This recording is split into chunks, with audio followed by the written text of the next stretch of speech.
அனைத்து மாணவர்களுக்கும் இனிய வணக்கம். அஸ்ஸலாமு அலைக்கும்.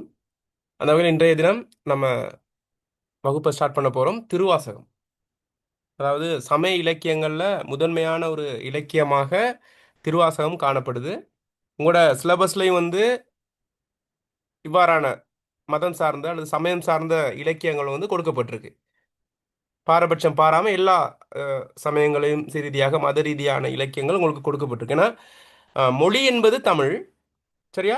வழி என்பது நிறைய இருக்கலாம், பாதைகள் நிறைய இருக்கலாம். அதாவது சமய ரீதியாக கிறிஸ்தவ சமயமாக இருக்கலாம், இஸ்லாமாக இருக்கலாம், சைவமாக இருக்கலாம், வைணவமாக இருக்கலாம். இப்போ எல்லா சமயங்களுக்கும் பொதுவான ஒன்று இதுதான் மொழி, சரியா? எனவே இது இலக்கியம், இது இலக்கியம். எனவே சமயம் சார்ந்த கருத்துக்களை இலக்கியம் என்ன செய்யும்னு கேட்டால் வெளிப்படுத்தும், சரியா?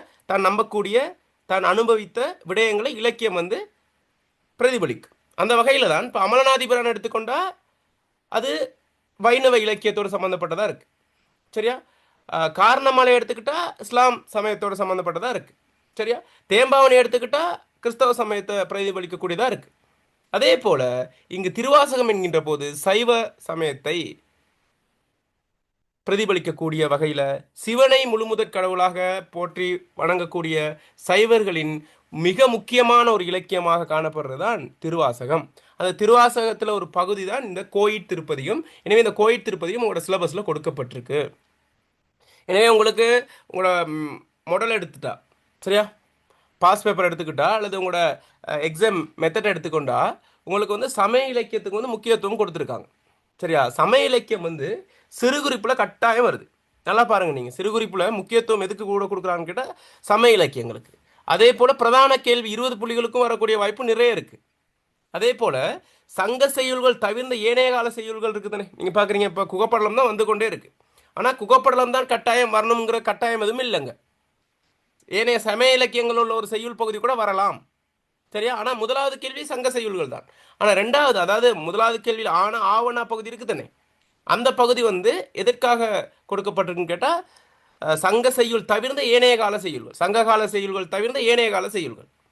அது சிலப்பதிகாரம் வரலாம், மணிமேகலை வரலாம், கோயில் திருப்பதிகம் வரலாம். பெரும்பாலும் எதிர்பார்க்கப்படுறது குகப்படலம் தான். இருந்தாலும் கூட குகப்படலம் மட்டும்தான் வரும் நம்ம எதிர்பார்த்துட்டு போகல. அதே இதுக்கு முன்புள்ள சிலபஸில் நம்ம எதிர்பார்த்துட்டு போனோம் குகப்படலத்தை. ஆனால் சிலப்பதிகாரமோ அல்லது மணிமேகலையோ வந்தது. அதனால் நம்ம என்ன சொல்கிறோம், எல்லாத்துக்கும் தயாராகிட்டு போகணும் பிள்ளைங்க. இப்போ பரீட்சை நெருங்கி கொண்டிருக்கிற சந்தர்ப்பத்தில் எக்ஸாம் செய்யக்கூடிய ஆக்கள் இருப்பீங்க, அதே போல் 12 இருப்பீங்க. இப்போ புதிதாக எக்ஸாம் செஞ்ச ஓஎல் ரிசல்ட்ஸை எதிர்பார்த்து இருக்கக்கூடியவங்க இருப்பீங்க, எல்லாமே இருப்பீங்க. அதனால் நம்ம தனித்தனியாக கிளாஸஸ் நடந்து கொண்டிருக்கு. அதை நம்ம அதற்கான தகவல் நம்ம பிறகு நம்ம பேசுவோம். இப்போ நேரடியாக இந்த திருவாசகத்துக்குள்ளே நம்ம போவோம், சரியா? ஓகே. அப்போ பாருங்கள், இந்த திருவாசகம் மிக முக்கியமான ஒரு பக்தி இலக்கியமாக காணப்படுது, சரியா? அப்ப சிவபெருமானை உள்ளம் உருகி மாணிக்கவாசகர் பாடுறார், சரியா? மாணிக்கவாசகர் பாடுறார். எனவே இந்த அவர்கிட்ட அந்த உள்ள துணர்வு அல்லது அனுபோக லக்கணம்னு சொல்றது, அனுபோக லக்கணம், உள்ள துணர்வை மிகவும் சிறப்பான முறையில் அவர் என்ன செய்யறாருன்னு கேட்டா பாடுறார்.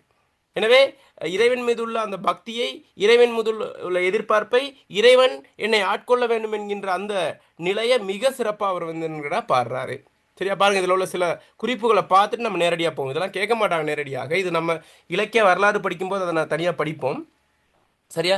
பல்லவர் காலத்தில் நம்ம படிப்போம். ஆனாலும் கூட நம்ம என்ன செய்யணும், இதை படிக்க முன்னுக்கு, அதாவது இலக்கியத்துக்குள்ளே போக முன்பு நம்ம என்ன செய்யணும்னு கேட்டால் இது திருவாசகம் தொடர்பாக சில ஒரு அறிவு இருந்தால் தான் ஈஸியாக இருக்கும். ஏன்னா இங்கு இந்து மதம் சார்ந்த மாணவர்கள் மட்டுமல்ல, எல்லா மதம் சார்ந்த மாணவர்கள் இருக்கிறனால அந்த அதற்கான அறிவு குறைஞ்சிருக்கும், அதாவது அது தொடர்பான ஒரு விடயம் குறைஞ்சிருக்கும். அதனால நம்ம என்ன செய்யணும், அதையும் பார்த்துட்டு போகணும்னு நினைக்கிறேன், சரியா? தயவு செய்து மைக்கை மியூட்ல வைங்க, அப்பதான் டிஸ்டர்ப் இல்லாமல் படிக்கலாம், இல்லாட்டி கஷ்டம் நமக்கு. அதனால தான் நான் உங்களுக்கு செட்டிங் கொடுத்துருங்க. உங்களுக்கு தேவைப்படும் போது மட்டும் நீங்க பேசினா போதும், சரியா? Okay okay. அப்போ அதன் அடிப்படையில் நம்ம பார்ப்போம், ஒவ்வொரு பாயிண்டாக கொஞ்சம் பார்த்துக்கணும். முக்கியமான திருவாசகத்தை பற்றி சொல்கிறதா இருந்தால் சொல்லிக்கொண்டே போகலாம். ஆனால் மிக முக்கியமான சில விஷயங்களை மட்டும் நான் சேர்த்துருக்கேன், சரியா? பாருங்கள், திருவாசகம் என்பது சைவ சமயத்தின் 12 திருமுறைகளில் 8ஆம் திருமுறையாக தொகுக்கப்பட்டுள்ள மிக முக்கியமான பக்தி இலக்கியமாகும், சரியா? இப்போ 12 திருமுறையில் 8ஆவதாக இருக்குது, சரியா? இதை அருளியவர் யாருன்னு கேட்டால் மாணிக்கவாசகர், சரி, மிக முக்கியமானவராக காணப்படுற. நம்ம இலக்கிய வரலாறு படிக்கும், அதை நம்ம மாணிக்கவாசகர் தொடர்பாக நிறைய நம்ம தேடி படிப்போம். இது அவசியம் இல்லை உங்களுக்கு, இதில் நேரடியாக கேட்க மாட்டாங்க. நிறைய பேர் என்ன இதை எழுதி கொண்டு இருக்குது, இல்லை, அங்கே அதுக்கெல்லாம் நேரமே இல்லை நமக்கு. திருவாசகம் தொடர்பாகவோ மாணிக்க வாசகரை பற்றி எழுதுறதுக்கோ நமக்கு நேரம் இல்லைங்க. நேரடியாக இலக்கியத்துக்குள்ளே நம்ம போயிடணும். சிறுகுறிப்பு வந்தாலும் சரி, பிரதான கேள்வி வந்தாலும் சரி, சரியா? பாருங்கள், திருவாசகத்துக்கு உருகார், உருவாசகத்துக்கும் உருகார் என்று போற்றப்பட்ட சிறப்புடையது. அப்போ என்னன்னு கேட்டால், இது திருவாசகம் வந்து திருவாசகத்தை படித்து உருகாதவர்கள், அதாவது அதன் அந்த உட்பொருளை ஆராய்ந்து சிவன் மீது பக்தி கொள்ளாதவர்கள் வேறு எதுக்குமே பக்தி கொள்ள மாட்டாங்க. வேறு எந்த ஒரு இலக்கியத்தையும் படித்தாலும் பக்தி வராதுங்கிற அளவுக்கு மிக முக்கியமான ஒரு இலக்கியமாக காணப்படுது. இது இறைவன் சிவபெருமானின் புகழைப்பாடும் பாடல்களில் தொகுப்பாகும்.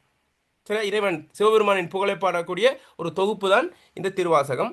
மாணிக்க வாசகர் பாடிய பாடல்களை கேட்டு சிவபெருமானே நேரில் வந்து எழுதி அதில் திருச்சிற்றம்பலம் என்று கையொப்பமிட்டதாக வரலாறு கூறினார். அந்த அந்த பதிகத்தில் அந்த அந்த என்ன சொல்கிறது, அந்த ஓலைச்சுவடியில் வந்து திருச்சிற்றம்பலம் அப்படின்னு அவர் வந்து கையொப்பமிட்டதாக கூட வரலாறு சொல்லுது. அந்த அளவுக்கு முக்கியத்துவம் உடையதாக சைவர்களால் நம்பப்படுகின்ற ஒரு இலக்கியமாக காணப்படுது. அதே போல தத்துவ கருத்துக்களை நம்ம இதில் பார்க்கும்போது பாருங்க, மனித ஆன்மா இறைவனை அடைவதற்காக மேற்கொள்ளும் பக்குவ நிலைகளையும். இப்போ மனித ஆன்மா அப்படிங்கிறது உங்களுக்கு தெரியும். ஆன்மா அப்படிங்கிறது வந்து அந்த உயிர்ப்பு. சரியா? நிறைய ஆன்மாக்கள் இப்போ வந்து ஆத்மா சாந்தி, ஒரு இறந்தவர் என்ன சொல்லுவாங்க, ஆத்மா சாந்தி அடைஞ்சிருச்சு, ஆன்மா சாந்தி அடைஞ்சிருச்சுன்னு கேட்டால் அது ஒரு உயிர்ப்பு. சரியா? எனவே அங்கே மனித ஆன்மா இறைவனை அடைவதற்கு அது வந்து என்னது, அந்த நம்ம ஒரு தியான நிலைக்கு போகும்போது அது நமக்கு விளங்கும். அந்த இறைவனுக்கும் அந்த ஆன்மாவுக்கும் இடையிலான தொடர்பு விளங்கும். இது தத்துவ ரீதியான கருத்துக்கள் சொல்லிட்டு போகலாம். நம்ம அந்தளவு தூரம் பார்க்க வேண்டிய அவசியம் இல்லை, ஓரளவு புரிஞ்சுக்கிட்டீங்கன்னா சரி. சரியா? எனவே இவர் வந்து உள்ளத்தில், சரியா, அதான் சொல்லுவாங்க, இதயத்திலிருந்து வரும் மொழிகள் தான் பல இதயங்களை வெல்லும்னு சொல்லுவாங்க. அந்த மாதிரி இவர் என்ன செய்கிறாருன்னு, தனது அடிமனதிலிருந்து, தனது ஆன்மாவிலிருந்து, ஆன்மாவின் ஆழத்திலிருந்து இவர் என்ன செய்கிறாருன்னு கேட்டால் மனமுருகி உருகக்கூடிய ஒரு இலக்கியமாக தான் நம்ம இதை பார்க்குறோம். அப்போ மனித ஆன்மா இறைவனை அடைவதற்காக மேற்கொள்ளும் பக்குவ நிலைகளையும் இறைவனின் பேரருளையும் உயரிய பக்தி உணர்வையும் இன்னும் மிக உருக்கமாக பதிவு செய்கிறது. நம்ம படிக்கும்போது உங்களுக்கு விளங்கும். சரி, அது இல்லாமல் இந்த மொழிநடையை பார்க்கும்போது எளிய தமிழில் இருக்குது. அதே சமயம் ஆழ்ந்த தத்துவார்த்த உண்மைகளை சாதாரண மக்கள் உணரும் வகையில் மிகுந்த உணர்ச்சியுடனும் பக்தியுடனும் பாடப்பட்டிருக்கு. உங்களுக்கு தெரியுதானே, இப்போ சங்க காலத்தில் இருந்த அந்த இலக்கியத்தோட அந்த கடினத்தன்மை சங்கமறிவு காலத்தில் இல்லை, குறைஞ்சிருச்சு. மணிப்பிரவாள நடைன்னு ஒன்று கொண்டு வரப்பட்டு அதில் அந்த கடினத்தன்மை இல்லாமல் போயிடுச்சு. ஆனால் தனித்தமிழ் இல்லாமல் போயிடுச்சு. அது ஒரு குறைபாடான விஷயம். இருந்தாலும் கூட வடமொழியின் செல்வாக்கின் காரணமாக அது ஒரு இலகுபடுத்தப்பட்டதாக காணப்பட்டுச்சு. அதுக்கப்புறம் பல்லவர் காலத்தில் வந்து இன்னும் எளிமையாயிருச்சு. அப்போ என்ன காரணம்னு சொல்லுங்க பார்ப்போம். ஏன் எளிமையானுச்சு? பக்தி இலக்கியத்துக்கும் இந்த மொழியின் எளிமைக்கும் இல்லை தொடர்பு என்னன்னு சொல்லுங்க யாராவது. எல்லோராலும் இலகுவாக விளங்கிக் கொள்ளக்கூடியதாக இருக்கும். Very good. அதாவது பக்தியை வந்து என்னது, பக்திங்கிறது வந்து ஒன்னது ஒரு புரிதல், மனதோட சம்பந்தப்பட்டது. துப்பாருக்கு துப்பாய துப்பாக்கி, துப்பாருக்கு துப்பாய தூவும் மலைன்னு சொன்னா யாருக்காவது விளங்கும்? ஏதாவது விளங்காது. அதனால இவ்வாறு இலகு, இப்போ இது கொஞ்சம் கொஞ்சம் கடினமாக தான் இருக்கும், இருந்தாலும் கூட புரிஞ்சு கொள்ளக்கூடியதாக இருக்குது. இதில் சில சொற்கள் கொஞ்சம் அருமதங்களை பார்க்க வேண்டியதாக இருக்கு, ஆனால் பெரும்பாலும் அப்படி இல்லை. சரியா? எனவே எளிய தமிழில் அதே சமயம் ஆழ்ந்த தத்துவார்த்த உண்மைகளை சாதாரண மக்களும் உணரும் வகையில் மிகுந்த உணர்ச்சியுடனும் பக்தியுடனும் பாடப்பட்டுள்ளதாக காணப்படும். இதெல்லாம் நீங்கள் இடையில செய்யலாம், சிறுகுறிப்பு எழுதும்போது இடையில சேர்த்து எழுதிட்டு போகலாம். சரியா? ஓகே. அடுத்து திருவாசகத்தில் உள்ள கோயில் திருப்பதிகம். இப்போ வந்து திருவாசகம் வந்து ஒரு பெரிய ஒரு கடல், அதோட சின்ன ஒரு பகுதி தான் என்னது, கோயில் திருப்பதிகம். எனவே திருவாசகத்தில் உள்ள கோயில் திருப்பதிகம் 22ஆம் பதிகமாகவும் மாணிக்கவாசரின் அதீத இறை அனுபவத்தை பறைச்சாற்றும் மிக முக்கியமான பதிகமாகவும் இது காணப்படுது. இது தில்லை, அதாவது சிதம்பரம், சரியா, சிதம்பர நடராஜ பெருமானை குறித்து பாடப்படுவதால் இது கோயில் திருப்பதிகம் என்று சொல்லுது. அப்போ சிதம்பரத்தில் அல்லது தில்லையில் வீட்டிருக்கக்கூடிய நடராஜ பெருமானை இவர் எங்கேருந்து பாடுறாரு? எங்கேருந்து பாடுறாரு? சிதம்பரத்திலிருந்து பாடுறாரா, எங்கேருந்து பாடுறாரு? திருப்பெருந்துறையிலிருந்து பாடுறாரு. எப்படி? திருப்பெருந்துறைங்கிறது வந்து ஒரு இடம், சிதம்பரம் அல்லது தில்லைங்கிறது இன்னும் ஒரு இடம். பிரதானமாக கோயில் கொண்டுள்ள இடம், சிவன் பிரதானமாக கோயில் கொண்டுள்ள இடம் தான் தில்லை. எனவே தில்லையில் உள்ள அல்லது சிதம்பரத்தில் உள்ள இறைவனை திருப்பெருந்துறையிலிருந்து நினைத்து, மனதார நினைத்து என்ன செய்றாரு? பாடுறாரு. சரியா? இது ரொம்ப முக்கியமான விஷயமா காணப்படுது. அடுத்து நான் ஏற்கனவே சொன்னது போல அனுபோக லக்கணம். அனுபோக லக்கணம் என்னது? அனுபவத்திலிருந்து. என்னது? இதற்கு அனுபோக லக்கணம் என்ற மற்றொரு பெயரும் உண்டு. அதாவது ஒரு பக்தன் இறைவனுடன் கொள்ளும் அனுபவத்தை, விளங்குதா? இப்போ பசிக்குது, அந்த பசியை வந்து பிள்ளைகள் எப்படி பசிக்குதுன்னு நம்ம வார்த்தையால் சொல்லலுமா? வார்த்தையால் சொல்லலுமா? இப்படித்தான் பசிக்குதுன்னு சொல்ல இயலாது. சரியா? அப்போ அதே போல் பக்தி அனுபவத்தையும் வந்து உள்ள துணர்வையும் முழுமையாக சொல்ல இயலாது. இருந்தாலும் கூட சொல்லக்கூடிய அளவில் அதை மனிதர்களுக்கு எப்படியாவது சொல்லிடணுங்கிற அளவில் அவர் என்ன செய்கிறாரு, அதை என்ன சொல்ற ஆழமான கருத்துக்களை, ஒரு தத்துவார்த்த கருத்துக்களை அவர் என்ன செய்கிறாரு, எளிமைப்படுத்தி அழகாக இவர் என்ன செய்கிறாரு, சொல்லக்கூடியதாக இங்கே காணப்படுது. விளங்குதா? அப்போ அனுபவ லக்கணம் என்ற மற்றொரு பேரும் உண்டு. அதாவது ஒரு பக்தன் இறைவனுடன் கொள்ளும் அனுபவத்தை எப்படி பாட வேண்டும் என்பதற்கு இப்பதிகமே ஒரு இலக்கணமாக திகழ்கின்றது அப்படிங்கிற மாதிரி நம்ம பார்க்குறோம். விளங்கிச்சா? இது வந்து நம்ம வந்து ஒரு பேசிக்கான விஷயத்தை நம்ம பார்த்தோம். சரியா? அப்போ உங்களுக்கு திருவாசகத்தில் எத்தனை பாடல் உங்களுக்கு சிலபஸில் கொடுக்கப்பட்டிருக்கு பிள்ளைகள்? கோயில் திருப்பதிகத்தில் 10. 10 பாடல்கள். சரியா? இப்போ இன்றைக்கு நம்ம அந்த ஆரம்ப கட்ட பாடல்களை பார்த்து நம்ம முடிச்சிடலாம். மேக்ஸிமம் நம்ம முடிக்கிறதுக்கு ட்ரை பண்ணுவோம். அப்போ இன்னொன்று ஒரு விஷயம், நம்ம வேகமாக, சரியா, மிக வேகமாக படிக்கிறத விட எந்த ஒப்பீனியன் அதுதான், நம்ம விளங்கி படிக்கணும் பிள்ளைகள். கொஞ்சம் டைம் கொஞ்சம் கூட போனாலும் பரவாயில்ல, நம்ம விளங்கி படிச்சு நம்ம இது மறக்கவே மறக்காது. கண்டிப்பாக அதெல்லாம் வரக்கூடிய பகுதிகள். சமையல் இலக்கியத்துங்களை நீங்கள் வந்து என்னது, யார் மேலேயும் பக்தியாக இருக்கலாம். சிவன் மேலே பக்தியாக இருக்கலாம், அல்லது ஏசுபிரான் மேலே பக்தியாக இருக்கலாம், நபிகள் நாயகத்தின் மேல் பக்தியாக இருக்கலாம். சரியா? அந்த பக்தி எப்போ உங்களுக்கு வந்து அந்த பிளஸ்ஸிங்காக மாறும்னு கேட்டால் அந்த பரீட்சை பேப்பரில் தான். யாரோ ஒருவர் உங்களுக்கு என்ன செய்வார், பிளஸ்ஸிங் பண்ணுவார். அந்த ஒரு 10 மார்க்ஸ் எடுத்துக்க அப்படின்ட்டு. அதனால் நீங்கள் யாரையும் எனது பாரபட்சம் பார்க்கக்கூடாது. சரி, நான் வந்து இந்த மதத்தை பின்பற்ற இதை படிக்கக்கூடாது அப்படி இல்லை. இது இலக்கியமாக படிங்க நீங்கள். சரி, இதை வந்து நீங்கள் விரும்பக்கூடிய இறைவனாக நினச்சிட்டு நீங்கள் படிங்க. விளங்குதா? ஓகே. அதன் அடிப்படையில் பாருங்கள், மிக அருமையான ஒரு பாடல்.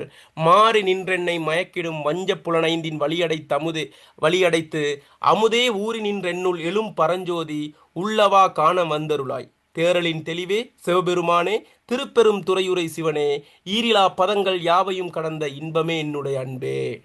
யாராவது ஒரு ஆள் வாசிங்க, குயிக்கா வாசிங்க இந்த செய்யல.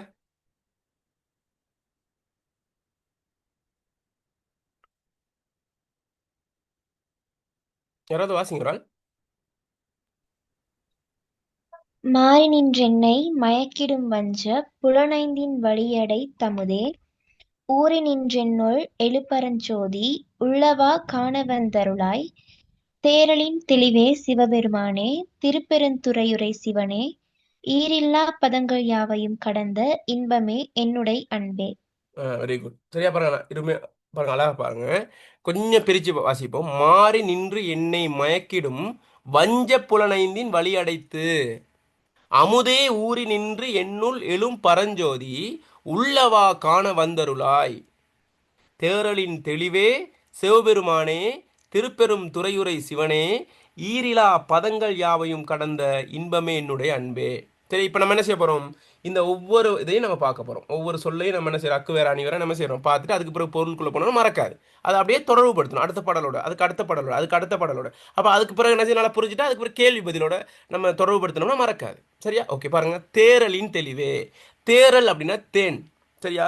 உண்மைக்கும் யோசிச்சு பாருங்க, இந்த உலகத்திலே மிக புனிதமான எந்த ஒரு கலப்படமும் இல்லாத ஒன்றுனா என்னன்னு கேட்டால் மிக முக்கியமானது தேன் தான்.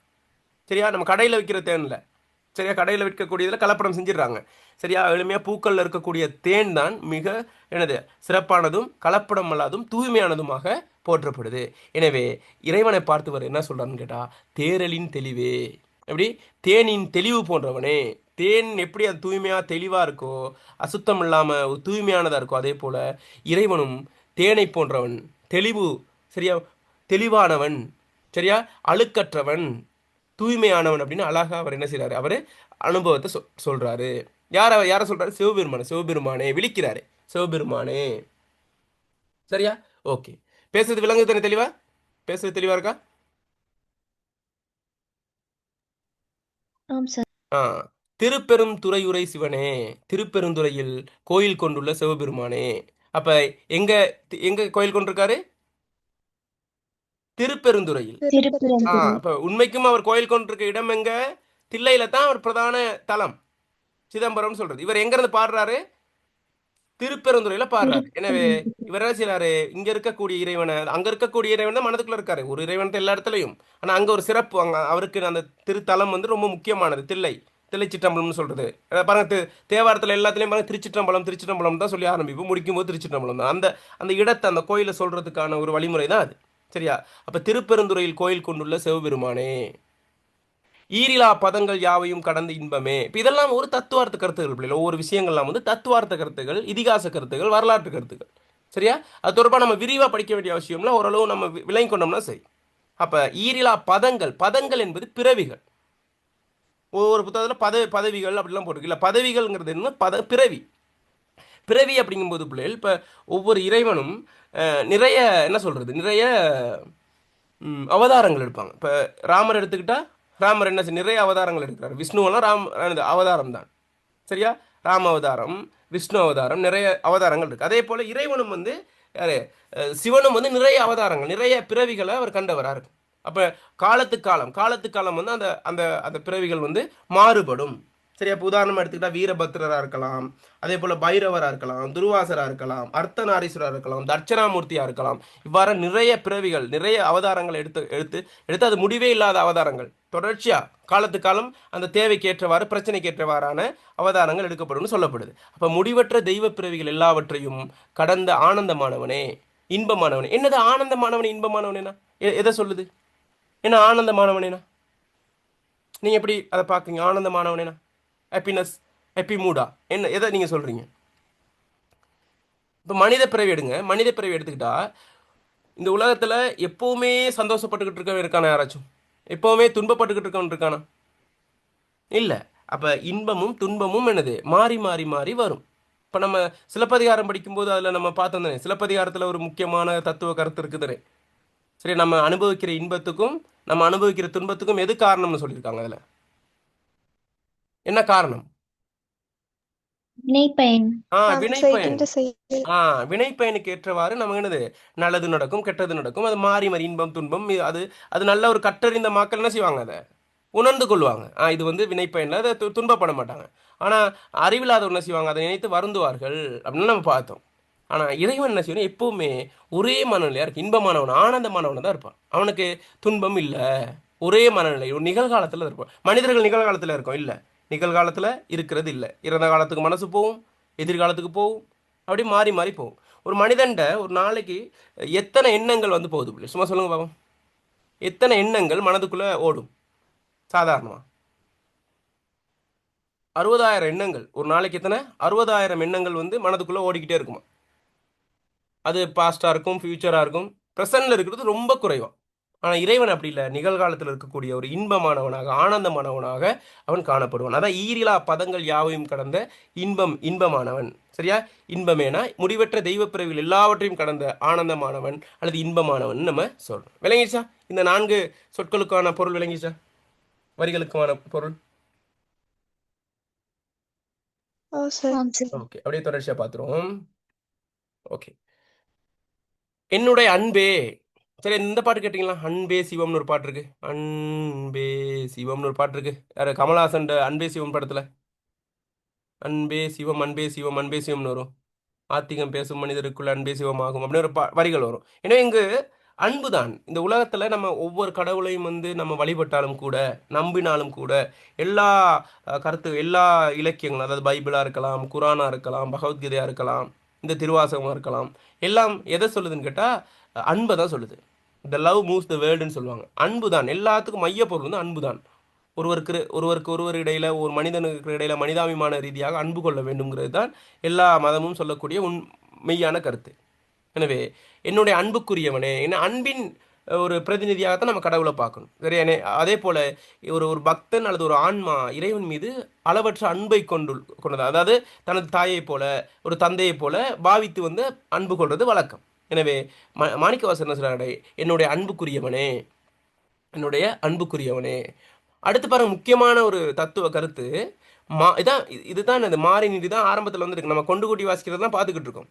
மாறி நின்ற என்னை மயக்கிடும் தான் முதல் வரியாக இருக்குது. ஆனால் நம்ம அப்படி பார்க்குறத விட அது வந்து செய்யுளுக்கு வந்து சந்தத்துக்கு ஏற்ற மாதிரி வந்திருக்கு. ஆனால் எங்கே ஆரம்பிச்சு இப்போ நம்ம பார்த்தது தான் ஆரம்பித்த இடங்கள். ஆனால் மாறி நின்ற எண்ணெய் தான் என்னது, மாறி நின்ற எண்ணெய் மயக்கிடும் அதுதான் என்னது ஆரம்பிக்குது. இருந்தாலும் கூட நம்ம கொண்டு கூட்டி வாசிக்கிட்டு இருக்கோம். அதை நீங்கள் ஞாபகம் வச்சுக்கணும். சரியா? அப்போ மாறி நின்ற இடையில நான் நினைக்கிறேன் 40 நிமிஷத்தில் கட்டாயிரும் பிள்ளைகள் லைசன்ஸ் பிரச்சனை. அப்படி கட்டானா உடனடியாக நீங்கள் என்ன செஞ்சுங்க, அதே லிங்க்ல இணைஞ்சிருங்க. சரியா? நான் பேசுறது விளங்குதா? கட்டாயிரும் கொஞ்சம் நேரத்தில், நான் நினைக்கிறேன் ஒரு 10 நிமிஷத்தில் கட்டாயிரும். நீங்கள் அதில் இணைஞ்சிக்கொள்ளுங்க. நம்ம லைசன்ஸ் நீங்கள் எடுத்துரும், அடுத்த கிளாஸில் லைசன்ஸ் படிக்கலாம். சரியா? ஓகே. பாருங்க, மாறி நின்ற எண்ணெய் மயக்கிடும். எப்படி? மாறி நின்ற எண்ணெய் மயக்கிடும். சரியா? என்னது மாறி நின்ற எண்ணெய் மயக்கிடும்னா? கீழே வந்து மஞ்சள் புலனைந்தின் கீழே ஒரு ஹைலைட் பண்ணியிருக்கணும். மாறி நின்ற எண்ணெய் மயக்கிடும்னா மாற்றமாக, சரியா, ஒரு பகையாக, என்னை பகைத்து நின்று எண்ணெய். அதாவது இப்போ நம்ம எண்ணங்கள் இருக்குதானே, இப்போ நம்ம வந்து நல்லது செஞ்சாலும் சரி, அது ஒரு விஷயத்துக்கு வந்து நம்ம ஒரு தீர்மானம் எடுக்கிறதா இருந்தால் மைண்டு தான் சொல்லும். சரி, ஔவையார் சொல்ல, மனம் போன போக்கெல்லாம் போக வேண்டாம் அப்படின்னு சொல்லுவோம். மனம் போன மனசில் சொல்கிறதெல்லாம் என்ன செய்யக்கூடாது. நம்ம என்ன மனசில் சொல்கிற எல்லாத்தையும் நம்ம என்ன செய்யக்கூடாது, செய்யக்கூடாது. அந்த மனம் போகணும். அப்போ நம்ம மனசு வந்து என்ன செய்யும், நல்லதையும் தூண்டும் கெட்டதையும் தூண்டும். அப்போ நமக்கு வந்து அதை அதை நம்ம சிந்திச்சு தான் அதுக்கான செயற்பாடை நம்ம மேற்கொள்ளணும். எனவே நிறைய இந்த இந்த உலகத்தில் வந்து நிறைய குற்றங்கள் கிட்டத்தில் நீங்கள் இன்னைக்கு அனுராதபுரத்தில் ஒரு முக்கியமான ஒரு சீன் நடந்துச்சு.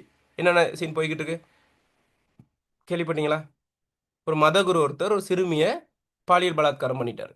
சரியா? யோசிச்சு பாருங்க. அப்போ அப்போ நம்ம முற்றும் துறந்தவர்களாக இருக்கக்கூடிய மதகுருமார்களை இவ்வாறான விஷயத்தை செஞ்சா அப்போ மற்றவர்களுக்கு நம்ம என்ன சொல்றது, மற்றவர்கள் போதிக்கக்கூடியவர்கள். எனவே அவர் அந்த செயலுக்கு உண்மைக்கு அந்த ஐம்புலன்கள் தான் காரணமாக இருக்கும். ஐம்புலன்களை அடக்க முடியாதவராக தான் அவர் இருப்பார். சரியா? எனவே இவ்வாறு மனிதனை வந்து ஒரு தீய வழிக்கு இட்டு செல்றது வந்து ஐம்புலன்கள் தான். சரியா? எனவே இவ்வாறு இறைவனோடு நாட்டம் கொண்டால், இறைவனோடு நம்ம ஒன்றிச்சு போனோம்னா அந்த ஐம்புலன்கள் வந்து நமக்கு தாக்கத்தை செலுத்த இயலாது. நம்ம இறைவனோடு இருக்கும் பட்சத்தில் தீய விஷயங்கள் நமக்குள்ள புகாது.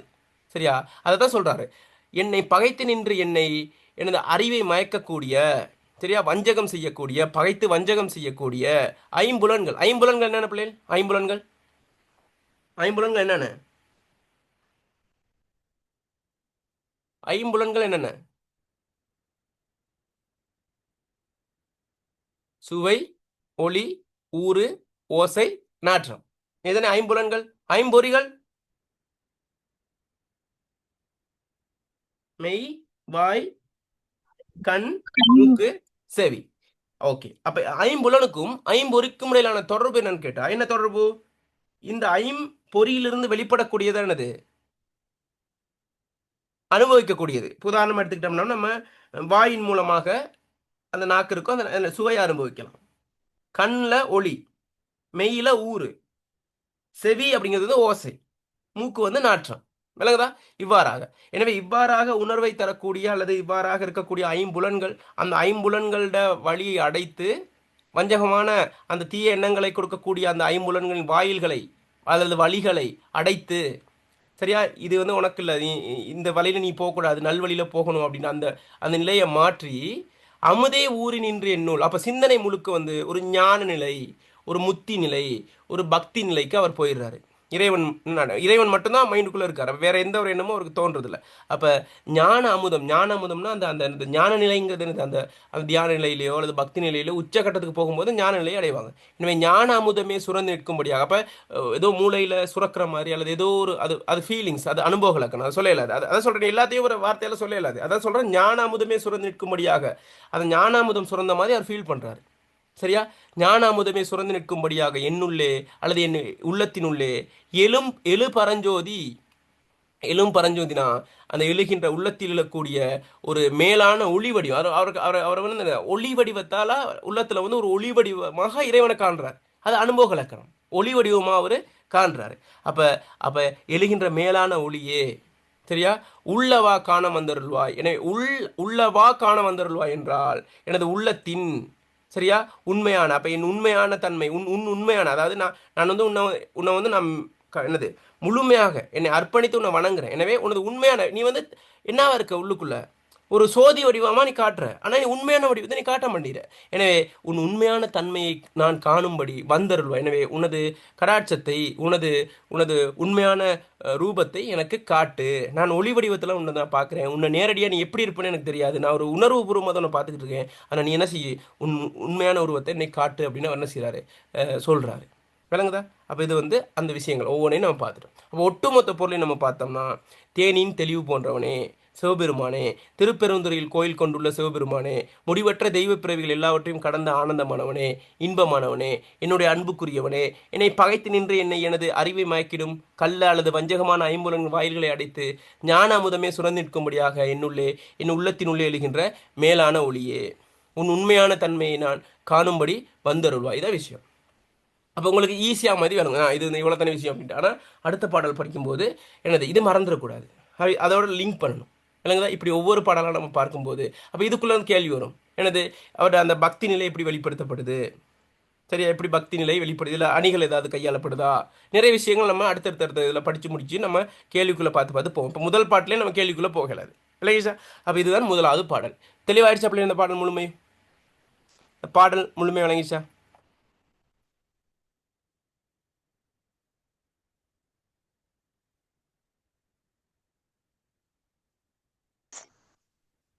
பாடல் விளங்கிச்சா? இப்போ பாருங்க, இந்த செய்யுளை பார்க்கும்போது உங்களுக்கு அந்த பொருள் ஞாபகத்தில் வருதான்னு பாருங்க. ஸ்க்ரீன் கிளியரா இருக்கு தானே? ஸ்க்ரீன் தெளிவா இருக்கா?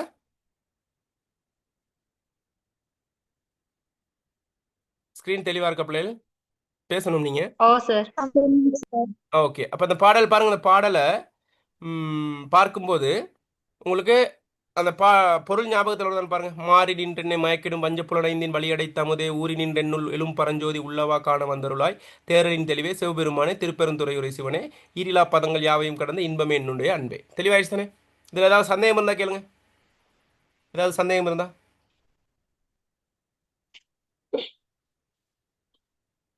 ஏதாவது சந்தேகம் இருக்கா? அடுத்த பாடலுக்கு போவோமா அப்ப? சார் அடுத்த ஃபர்ஸ்ட் பாடல் ரெண்டு பார்ப்போம் லைனே ஃபர்ஸ்ட் லைன். அதை மாறி நின்றென்னை மயக்கிடும் அதா அதான் கேட்குறீங்க? அதாவது பாருங்க, அதை வந்து இங்கேருந்து தேரின் தெளிவிலேருந்து ஸ்டார்ட் ஆகுது. ஆனால் அதை நம்ம என்ன செய்கிறோம், அடுத்த அதை நம்ம கொண்டு கூட்டி வாசிக்கும் போது தேரின் தெளிவிலேருந்து ஸ்டார்ட் ஆகுது. ஆனால் பாடலில் மாறி நின்ற எண்ணெய்ன்னு இருக்கு. அப்போ நீங்கள் அந்த வரியை கேட்கணும், நான் சொல்கிறேன் பாருங்க. மாறி நின்று எண்ணெய் மயக்கிடும் மஞ்ச புலனைந்தின் வழி அடைத்து, அதாவது மாற்றமாக நின்று அல்லது எனக்கு பகையாக நின்று, அதாவது ஐம்புலன்கள் தான் நமக்கு பகை. இதிலிருந்து வரக்கூடிய விஷயங்கள் தான் நெகட்டிவாக மாறிடும். எனவே அந்த ஐம்புலன்களால் நல்லதும் செய்யலாம், கெட்டதும் செய்யலாம். சரியா? ஒரு மூக்கால வந்து நாற்றத்தையும் முகரலாம், வாசத்தையும் முகரலாம், இல்லைங்கதா? எனவே அந்த நெகட்டிவாக போனால் அது நமக்கு வாழ்க்கையில் பிரச்சனை ஆயிடும். எனவே இவ்வாறு பகைக்கக்கூடிய மாற்றமாக காணப்படக்கூடிய அந்த என்னது மயக்கக்கூடிய இதை வஞ்சகம் செய்யக்கூடிய அந்த ஐம்புலன்களின் வாயில்களை அடைத்து என்னது அந்த தீய வழியில் போகாமல், சரியா, அமுதே ஊறி நின்னுள் பரஞ்சோதி, அதாவது ஞான அமுதமே என்னுள் ஊறி நிற்கக்கூடிய என்னது சிறப்பு பொருந்திய இறைவனே அப்படிங்கிற மாதிரி போகுது. விளங்குதா பாருங்க? அதில் அழகாக பாருங்க கொடுத்துருக்க விஷயங்கள். இந்த டியூட்டை நான் குரூப்பில் போட்டுடுறேன், பார்த்துக்கணும். திரும்ப நீங்கள் வாட்சிங்கன்னா உங்களுக்கு விளங்கி நல்லாவே. இதை பாருங்க கொடுத்துருக்கேன். என்னை பகைத்து நின்று எனது அறிவை மயக்கிடும் வஞ்ச புலனைந்தின் வழியடைத்து அல்லது கள்ள வஞ்சகமான ஐம்புலங்கள் வாயில்களை அடைத்து அமுதே ஊறி நின்று என் உள்ளத்தில், அதாவது ஞான அமுதமே சுரந்து நிற்கும்படியாக என் உள்ளத்தினுள்ளே எழும் பரஞ்சோதி உள்ளவா, அதாவது எழுகின்ற மேலான ஒளி அப்படிங்கிற மாதிரி போய்கொண்டிருக்கு. சரியா? தெளிவாயிருச்சா? Okay okay. அப்போ இது உங்களுக்கு விளங்கியிருக்குங்கிற நம்பிக்கையோட நம்ம என்ன செய்யணும் கேட்டால் அடுத்த பாடலுக்கு போவோம். இப்போ அடுத்த பாடல் போகணும்னு நம்ம இப்போ நான் கட் பண்ணேன் பிள்ளைகள். என்ன கேட்டால் இடையில கட் ஆயிரும். திரும்ப நம்ம படிப்பிச்சுட்டு இருக்கும்போது இடையில கட் ஆனால் நமக்கு ஒரு ஸ்ட்ரகிளாக இருக்கும். அதனால் நீங்கள் என்ன செய்யணும் கேட்டால் அதே லிங்கில் திரும்ப இணைங்க. நான் கிளாஸ் இப்போ நான் கட் பண்ணுறேன், நீங்கள் இணைஞ்சுக்கணும். சரியா? அதே லிங்க்ல இணைங்க, மிக விரைவாக இணைங்க. நான் கிளாஸ் ஸ்டார்ட் பண்ணிடுறேன் குயிக்காக.